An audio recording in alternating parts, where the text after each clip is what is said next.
Here is our agenda for the day.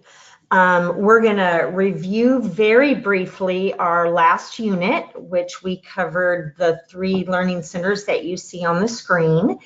And then we're going to jump into unit 4.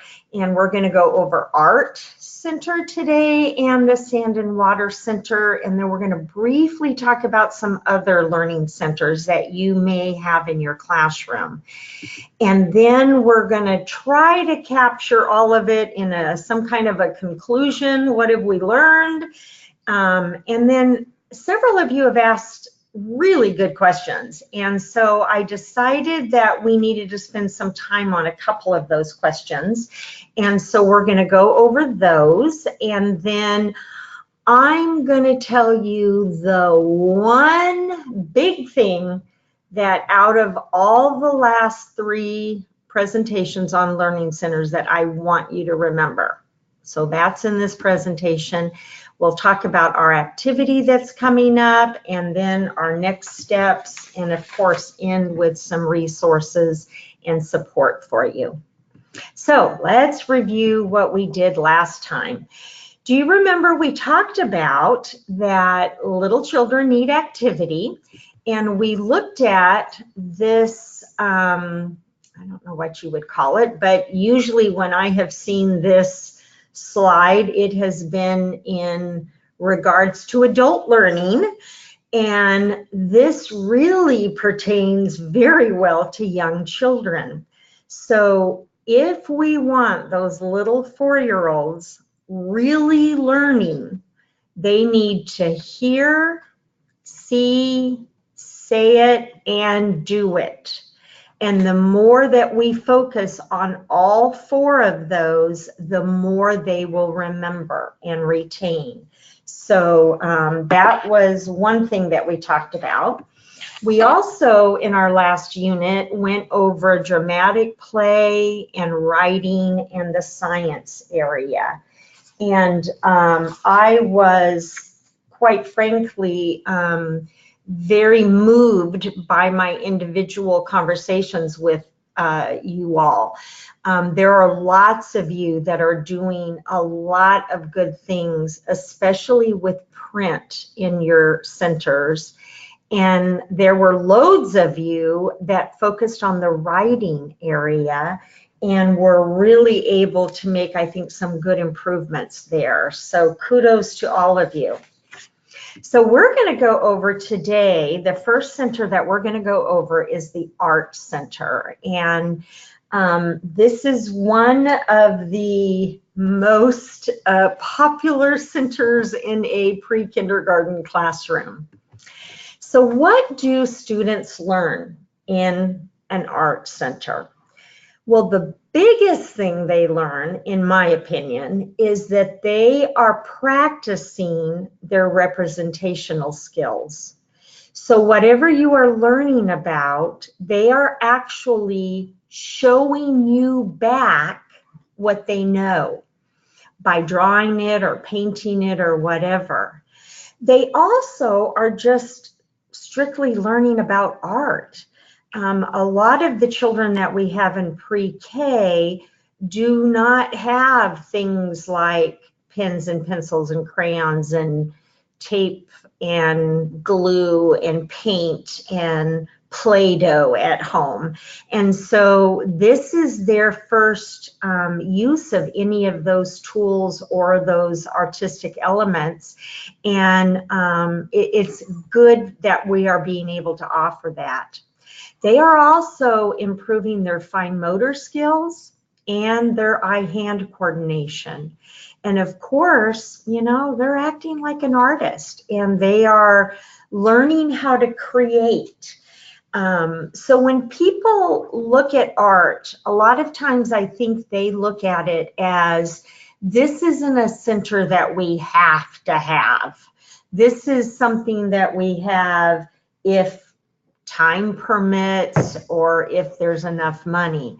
But students are learning in this area, and we definitely want to give them that that opportunity.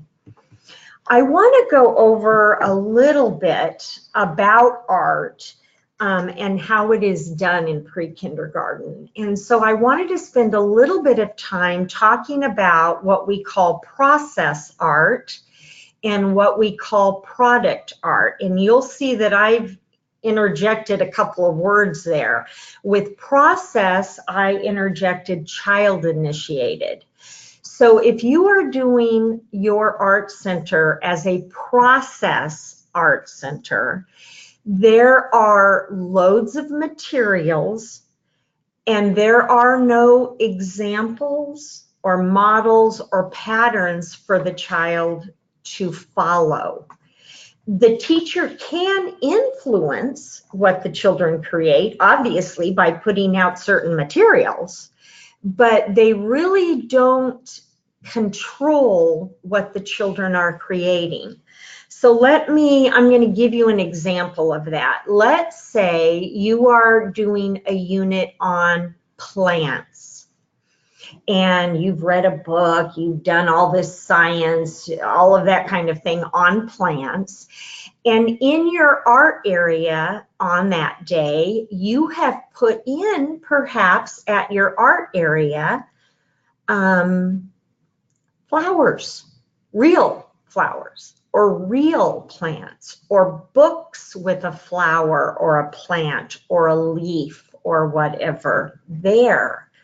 The children are very likely to continue learning about what you're trying to get them to learn about, plants, but you haven't said, here is a picture of a tree and you need to put the leaves here, here, and here. So that is process art. In product or teacher-initiated art, the student is supposed to follow an example. And so the teacher has an idea ahead of time. This is what I want the art to look like. And the idea at that center is really to follow directions. And the teacher helps the children when they're having difficulty. So these are two very, very, very different ways to approach art. And children learn different things from those two approaches. In process art, they are learning all the things that were on the last slide. They're learning how to be creative. They are representing what you've taught them. They are learning about the tools and the materials. They are creating on their own. When they're doing product art, they are learning, but usually they're learning how to follow directions. Now, that is a great skill. There's nothing wrong with having children do things to teach them how to follow directions, but that's not the only thing they could be learning from art. Children also respond very differently to those two approaches to art. Often, if you are doing process art where there is no example or pattern, you'll hear the child say, teacher, can I have some yellow paint too? Teacher, I want to make another picture. Can I use the bigger paintbrush? You're going to hear more of that. When it is product art, often you hear children responding, am I done? This is hard. I can't do it even often sometimes. So it's a little more of a negative approach. So I would say if you walked into probably any pre-kindergarten program, you're going to see evidence of both kinds of art. And both kinds of art should be done in pre-K. And our Texas Pre-K guidelines actually give us some really good guidance in how much time should be spent doing process art, how much time should be doing product art. So it says the majority of art experience should be model and or sample free with a focus being on the process. And I gave you the reference there. So if our guidelines say that the majority of art experiences should be more process art, then I'm thinking very simply here. You got 5 days a week. That means 3 of the days there is process art. And 2 of the days the teacher can do some product art. Teachers like product art. It's nice when the kids make something that looks like what you want it to look like. And parents like product art. So I think this guideline is good and it is fair. And I wanted to bring that to your attention. So in an art area, what would an art area have? Well, obviously on one slide, I can't list all the contents of an art center, but I do think there are categories of materials that should be available, things to draw with, things to paint with. It's good to think of 3-dimensional rather than 2-dimensional. Collage items, and then all the tools. Think of the tools. Oh my lands. There's paintbrushes, they're drawing things, there's tape and paint and paste, and I mean, you could just go on forever. It is also good to have reproductions, of fine art. I one time had a teacher that was an artist. She made money from her art on the side. And she often would bring in something that she had painted.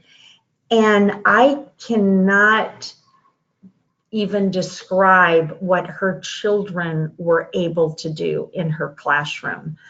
I think because they were exposed to what I would consider fine art. So if you don't have those kinds of examples, sometimes you can get it from things like postcards or posters, or you might find things in the community, even things you could borrow, like a quilt or a piece of pottery. Those are all really good items that spur on really good art. Also in the art area, we often forget you need a place to let everything dry, because otherwise it's like sitting on the table. So it's kind of good to think through that. We've always been talking about funding, and sometimes art supplies are expensive, but I do think most of the time schools supply more of that kind of thing. And with varying degrees of difficulty, that's why you might have bigger paint brushes for a 3-year-old, or less choices of drawing materials. Maybe the crayons are bigger so that there is a wide variation of difficulty to match the children's levels. And then aligning it with the unit or theme or project, we talked about that in my example of putting out some plants or some flowers just on the table. It doesn't mean the children have to do anything with that, but they will. If there's something out there, if there's a bunch of cars on the art area, they're going to do something with the cars. They may even try to make one. And so you can easily align themes and units and projects in your art area.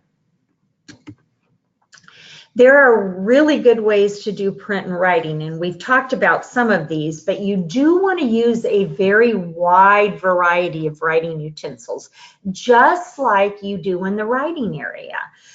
We've talked about examples of fine arts, but you might try to put some books about artists or art magazines in there.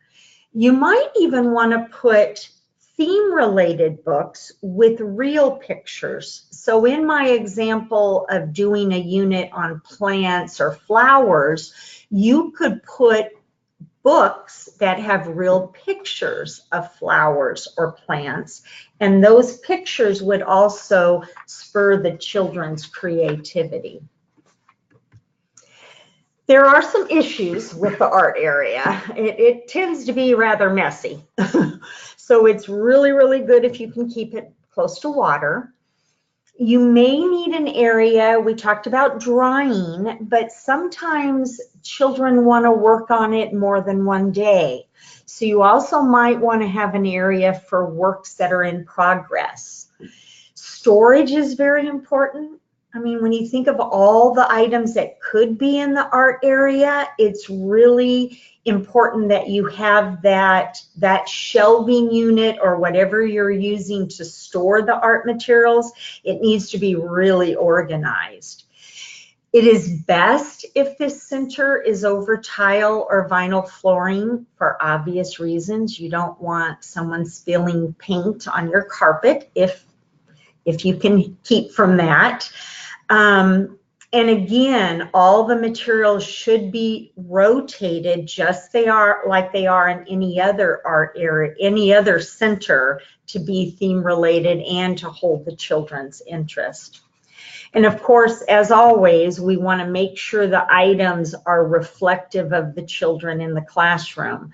So if you're doing a self-portrait in the art area, or that's what you're trying to help the children create, you need to have paint that is of multicolors. You need to have crayons that have different skin color representation. So make sure the items that you put in there are reflective of the children. So let's look at this art center. I just took this out of, I think, Google. So give me your feedback on this art center. What is good about it and what might need to be improved? I'm going to let you look at it and use your question or chat box to write down some things that you think that are good or things that are not so good. I'll give you a little bit of time.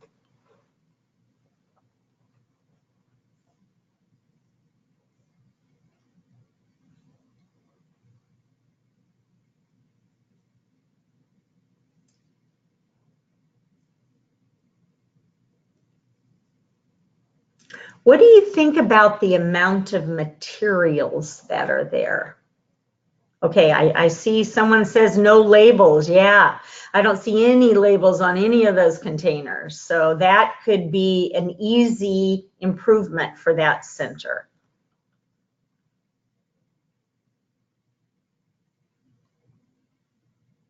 What do you think about the amount of materials that are there? Is it perfect amount? Is it too much, too little? Too much in the middle. So I'm assuming you mean the middle of the table. Yeah, there's so much stuff there, there's hardly any room for them to create, huh? Yeah. It is good that all those materials are right there for them to have access to.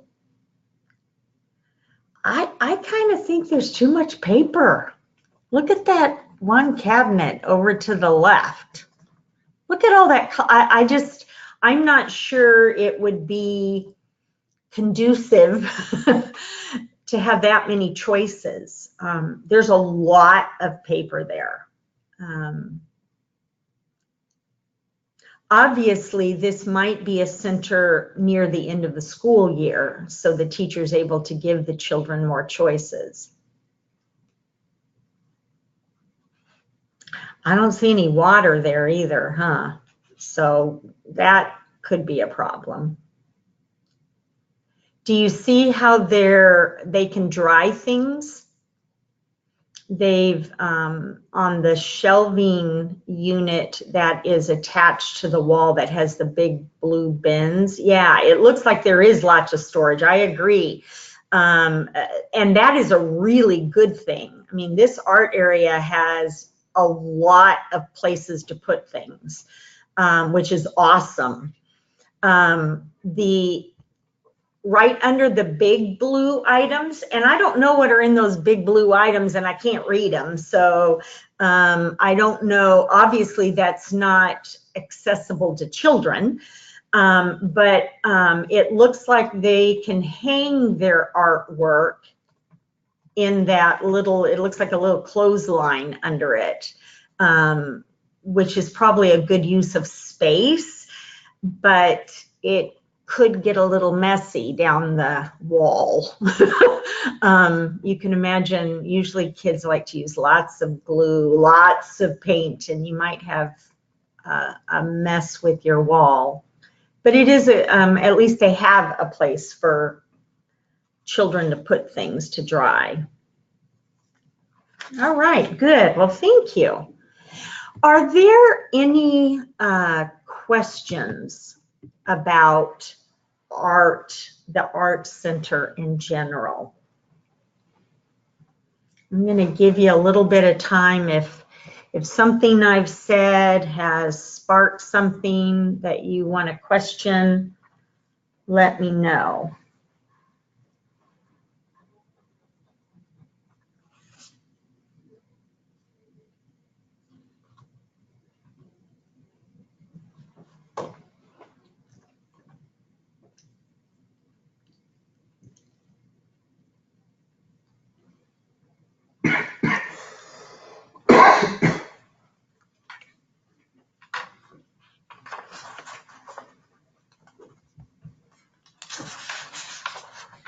Okay, well, I'm going to go ahead and go on. If you think of a question, just type it in. We'll see it eventually. The next center that we want to look at is sand and water. And again, this is an extremely popular center in a pre-kindergarten classroom. So what do kiddos learn in a sand or water center? Well, they usually are doing a lot of pretend. This center, along with the dramatic play area and the block area, are probably the three biggest centers for pretend. So depending on what is in that center, you'll see a lot of really good pretend play. Obviously, they're using their sense of touch.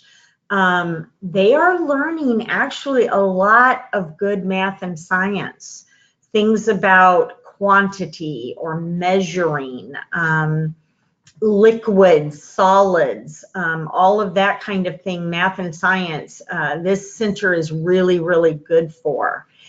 This center also tends to equip children to share or to use materials together. That is also true of the block area and the dramatic play area. So you'll see more cooperative play in this center. Depending on what you put in the center, there could be a lot of different tools that the children are not used to. And so they can get experience in using those. Excuse me. They are also practicing their eye-hand coordination, their fine motor, and developing problem-solving skills. So this is a good center that students do learn a lot from. So what are some ideas for what you could put in this center? So obviously you could put water in the center, but what would be an addition to water? Have you ever put soap in the water? Especially not telling the kids. It's really fun. You can put glitter in the water, ice cubes in the water. Smells like some extract in the water. If you do some of these, I wouldn't say anything about it. I would just wait till the children figure it out. It's kind of fun. Sometimes you use this center to do sand or other kinds of materials. So what other kinds of materials could you use besides sand? Shells, little rocks or pebbles, snow, shaving cream, styrofoam pieces, sawdust. Have any of you ever used sawdust in it? It smells really good. Even dried beans or rice. Now, I am going to say there is a little controversy in using food products within this center, and I want to make sure we all understand why. A lot of the children that are served in our pre-kindergarten programs in Texas are economically disadvantaged. And so because they could be coming from a place of poverty, they may have some lack of food that is available to them.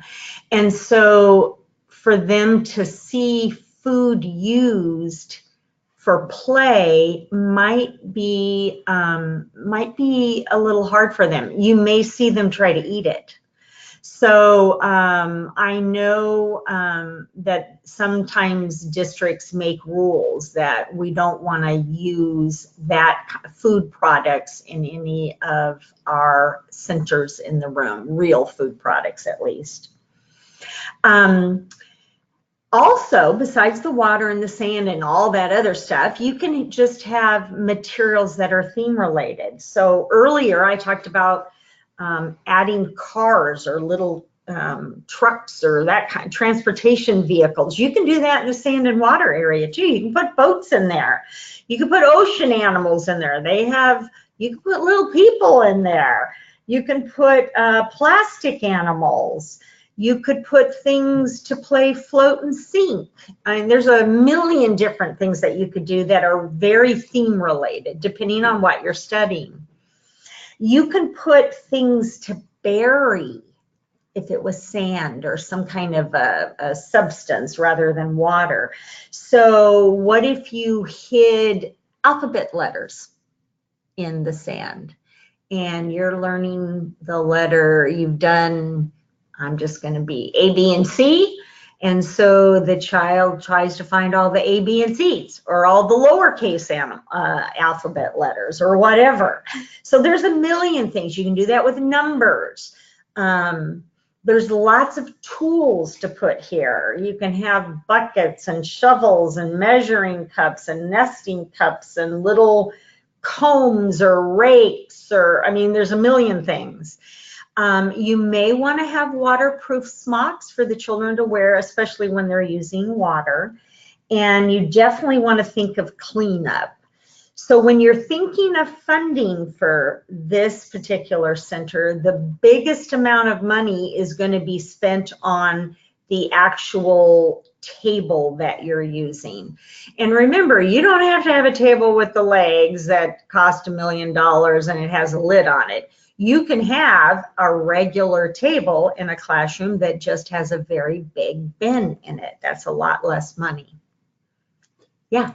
Tamala, Carrie Davis wrote in a suggestion about filling the sand and water table with different types of paper. Ooh. And just allowing students to practice cutting. Awesome. Awesome. That is an awesome thing to do. I'm going to say something funny. If you think the children are cutting well and they are not cutting each other's hair and clothes any longer in class, you know what is really fun to do is to get one of those little plastic swimming pools and do that. Let them sit in the paper and cut it. They will cut for a very long time if you let them sit in the paper. You just don't want them cutting each other's hair or their clothing, of course. Good idea, good idea. Okay, obviously, we've talked about varying degrees of difficulty. So depending on the materials and what is in there, and the ability of the child to manipulate all those tools, you can easily have varying degrees of difficulty. And it's really easy to make this center align with your theme. It usually doesn't take much work. Okay, you can even do print and writing here. So we just had a really good example of, your paper that they're cutting could be paper with print on it. You can also use alphabet letters and numbers. You can use a magnetic wand to find all the magnetic ones. You could add books to the area that have water or sand associated with them, or just theme related books, so that when the children are playing boats, there's other pictures for them to look at. And it's a really good center that can be used with an alternative material that also encourages writing. Probably the best example is shaving cream. You put shaving cream in a big bin, and the children are going to use their fine motor skills, and they usually are drawing things, so they could as well be writing. So small motor development is really well done in this center. Now, as always, there's some issues with this center. It also tends to be messy.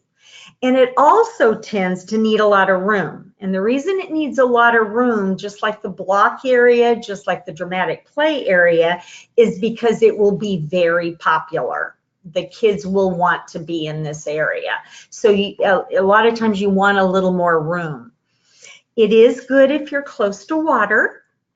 And I wanted to bring up that many accreditation standards, like in the National Association for the Education of Young Children, some of their standards when you have a sand or water center, one of the standards is that the children wash their hands before using the center and after using the center. And then therefore, obviously, the sand, the water, or whatever is in that center is cleaner.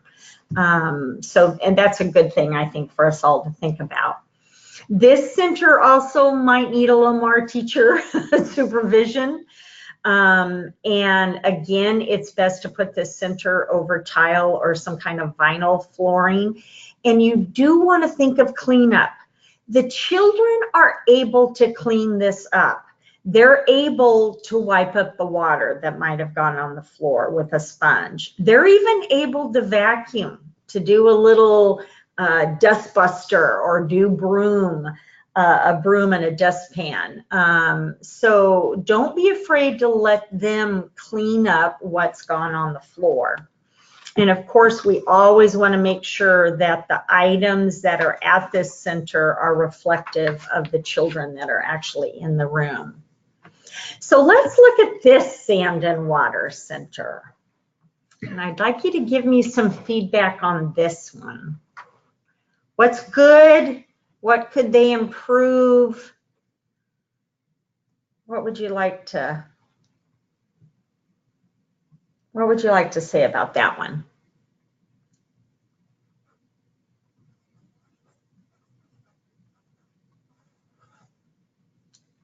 Do you remember that I said that it's a very popular center? I want you to look at all the other centers around it.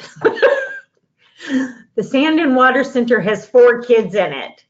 How many kids are in the block area? I can only see 1. You can't see all of them. And it looks like there's a couple of kids over, I don't know, is that art or is it dramatic play? But you can tell the kids are all at the Sand and Water Center. So what's good about this one? Or what do you see that could be improved?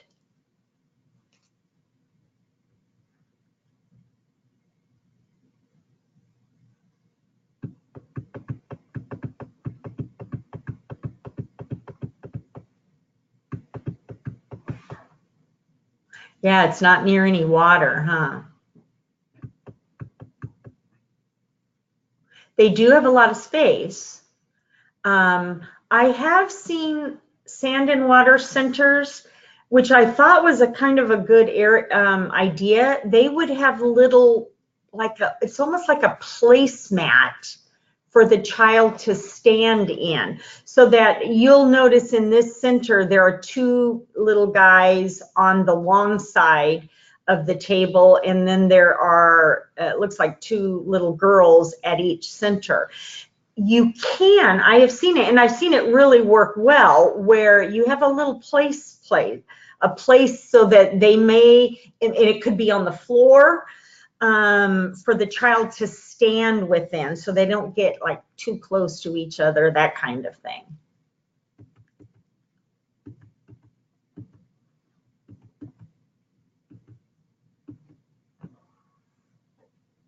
It is over good flooring, it looks like. Can you tell what those children in that sand and water table are probably studying at school?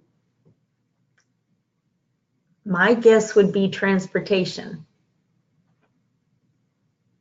especially if you look at the block area too.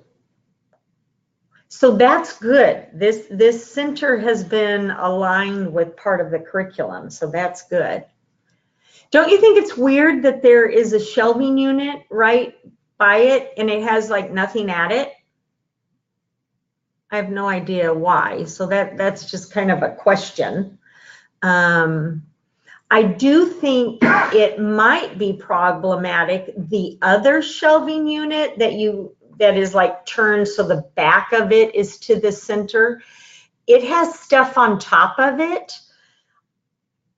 Usually if you have stuff on top of a center like that, that stuff could easily end up in the sand. So it might be best that other shelving unit not have anything on the top, because my guess is there's going to be something else put in the sand, whether you want it to or not. Yeah, there's no labeling on the shelves, so it's hard to say what those shells were even used for. Okay. Any questions that you have about sand and water?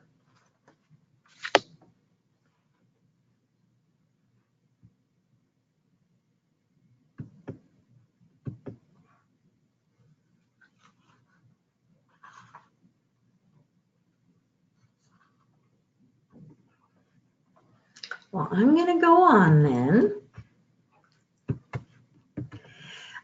We're going to talk about very briefly 4 other centers. I just want to introduce them to you. So there are other centers that can be used. One would be what I would call a manipulatives or a fine motor center. This center would have, you can tell, it has puzzles, lacing beads, pegboards. You might find parkedry blocks there. Nuts and bolts, shape sorters. I think they even have a little bit of floor puzzles there. And that is a really good center as well. So you might want to think about that. Look at this woodworking center. Is this not the coolest thing you ever seen in your life? I mean, I just think it's awesome. Look at the amount of stuff that is there. Usually in a woodworking center, you begin with styrofoam. So the children are hammering into styrofoam until they get really good at it. You notice there's a lot of safety equipment there for their eyes. You notice there's even some saws there. And yes, that is possible. In all of my years of teaching, I always had a woodworking center, and I never, ever had one child cut themselves with a saw. And half of my career teaching was with 3-year-olds.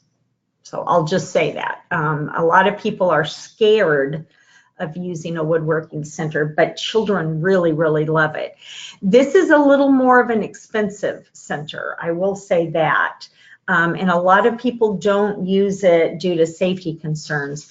You notice they have some really good books there out for the kids. I just thought this was a really nice picture. Let's look at some other options. Here is what we might call an ABC center. You also could see this in a writing center, but this center would be focused on the alphabet, or either games with the alphabet or writing. So you notice what you want to have in this center are things that the child can play alphabet, not just write, play alphabet. And then a technology center.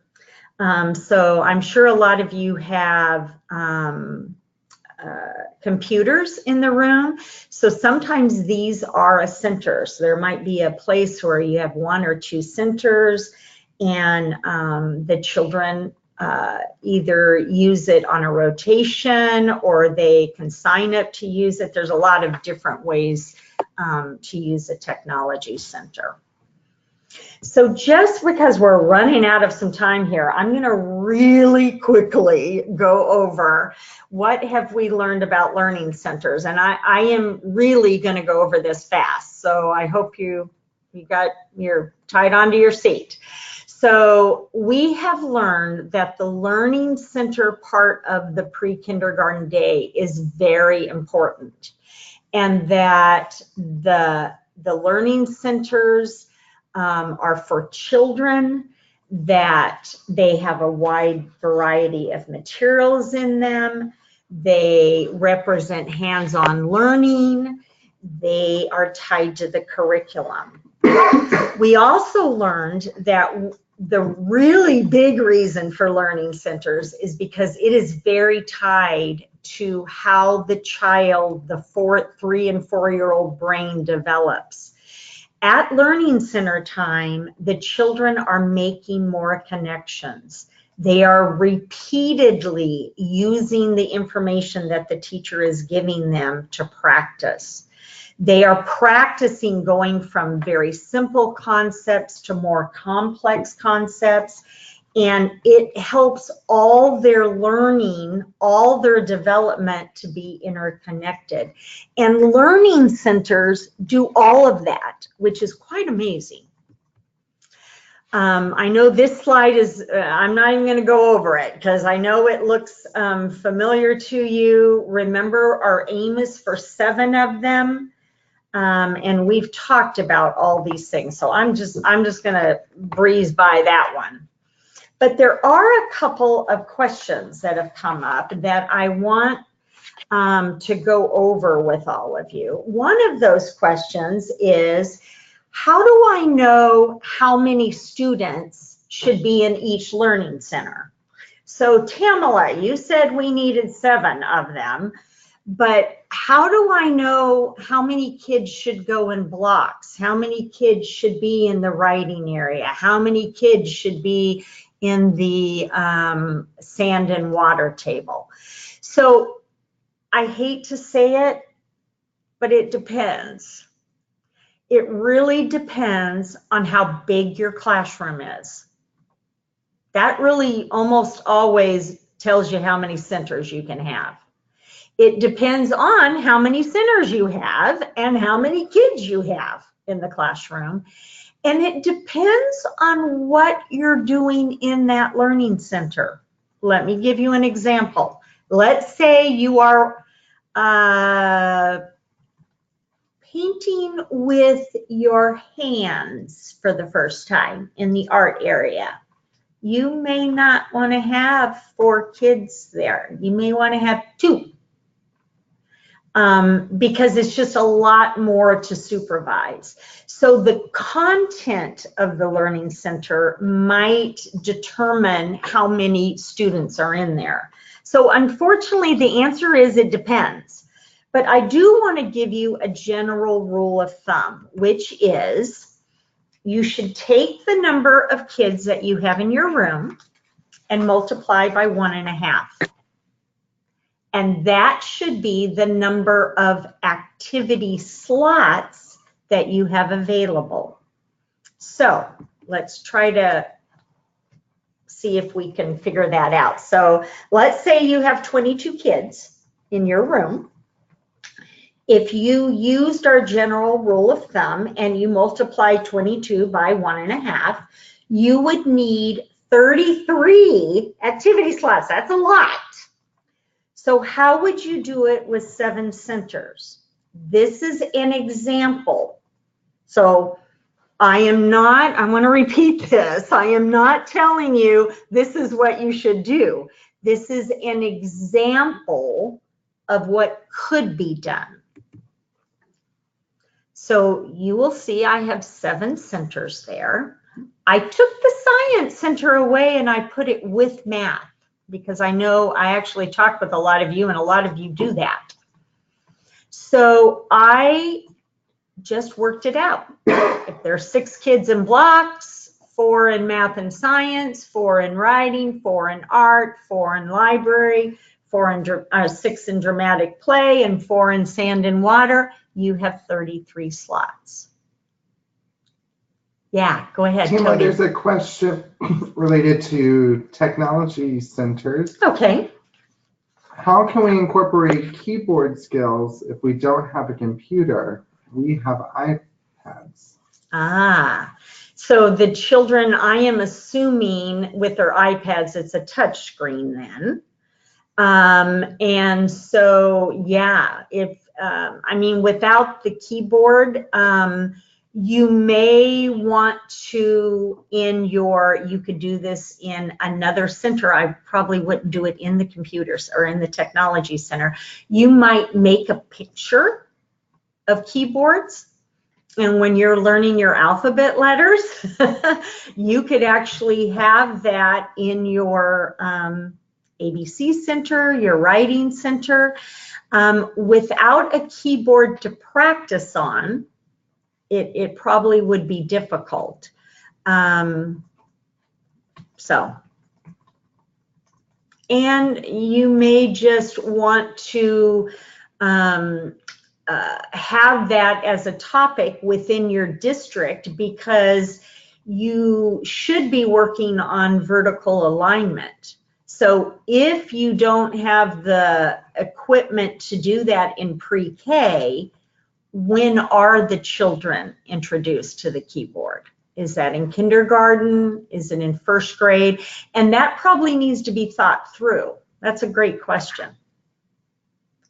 Okay, so I'm going to go back to how many kids go in each learning center. So hopefully through this example, you've seen that it depends. It just really, really, really depends. And remember again that depending on what each of these centers had in them, you may want to change the number. So this is kind of fluid, and it should be fluid throughout the year. Another question that has come up has been, how do we introduce learning centers? So we were not able to talk about this, mainly because you all had your classrooms totally arranged by the time we were meeting together. But when we're thinking about what could you do for the next school year, I think some good thought, I think it's a good topic for us to briefly discuss here is, I mean, if you're doing 7 centers, do you do 7 centers at the beginning of the year? Or do you start with a smaller number and grow from there? And how do you introduce the center? So some things to consider, again, are how many adults do you have in the room? Because that's going to be huge. What are the age of the students? So a 3-year-old versus a 4-year-old, and how many learning centers and how many choices I am being given is huge. So you might want to think about that. And then just how many learning centers do you have in your room? How much room do you actually have? Along with that, it is best practice to gradually introduce the centers. So it is good for teachers to demonstrate and explain how the materials in each center are used before the kids get there. And so that sometimes takes a couple of weeks of school. It is also good at the beginning of school to start with activities in the center that can be totally done on their own. They don't need a lot of teacher guidance. So, for instance, in art, I remember we used to start, we always did Play-Doh first. Why? Because most kids have seen Play-Doh and they know what to do with it. And it doesn't take a lot of cleanup skill, and it's pretty easy. So it's a good thing to begin that center with. You don't have to have all those materials in any of those centers. You can add them as the children show that they are ready for it. You want to establish some rules somehow at the beginning of the school year. So it should be communicated to the students in some way how many kids can go in each center. A lot of times you do that just by how many chairs are there. So when I look at the art area and I see that there's 4 chairs, I'm going to assume that if there's a chair empty, I can go and I can play there. If there is no chair empty, I can't play there. And I think kids learn that pretty fast. You will notice that sometimes kids, especially in the block area, might have a young or younger developmentally child that might be totally uncomfortable with the number of children. They might not like it that there's 6 kids in the block area. And so that child might need to use another area where they can feel more comfortable and gradually grow into being with 6 other children. And sometimes that takes a while. And then it is good practice to start with a lower number, even though you're going to have more kids in each center, and then add the centers when the children are ready. So that's all good practice. So again, I want to give you a little bit of time if you have some questions to let me know. We are almost done. We got 5 minutes. We got to go fast. There's a lot of stuff here. Okay, I'm just going to go on. If you have questions, please type them in because you know I'll get back with you. All right. Remember I told you at the beginning I wanted to emphasize the big thing. So if you don't remember anything about what we've been talking about over the last 3 units, this is the one thing I would want you to remember.